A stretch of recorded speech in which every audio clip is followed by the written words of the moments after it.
After Monday's mass shooting in Boulder, Colorado, where a man killed 10 people in a grocery store, WRTV is looking into our local police department's training to respond to something like this. Our Stephanie Wade spoke in depth with an IMPD officer about how they prepare for events like these and how they will use what happened Monday in their next training.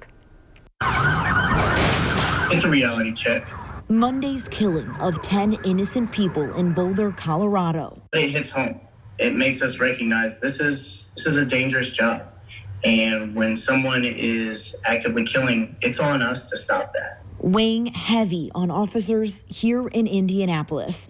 For the last several years, all of IMPD's recruits have had extensive training in active killer situations.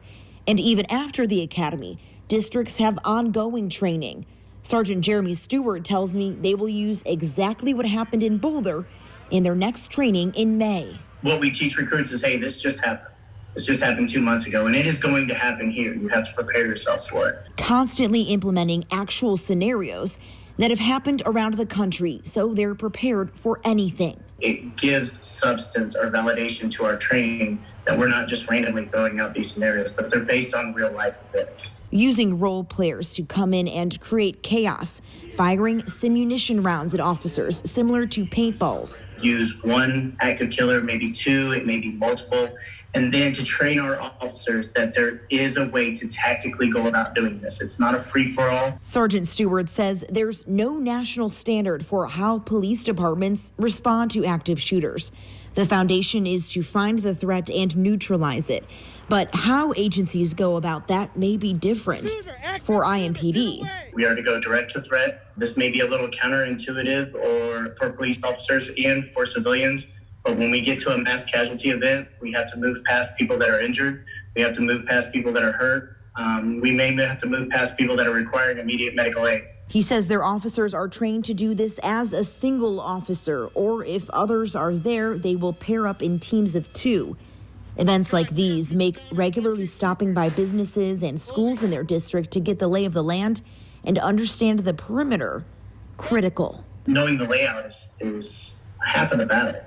Getting to that threat as quickly as possible because you've been in that structure before. Knowing the burden lies with them to stop events like what happened Monday. It's a harsh reality, but it is what we signed up for. And the reason that most of us got into this job is to be a part of something that's greater than us. So if I have to sacrifice my safety to save an innocent third party, that's well worth it. Stephanie Wade, WRTV. If you are ever in an active shooter situation, IMPD recommends the following. The best thing you can do is run and keep running until you are out of harm's way. Then call 911. The more people that you call, the better.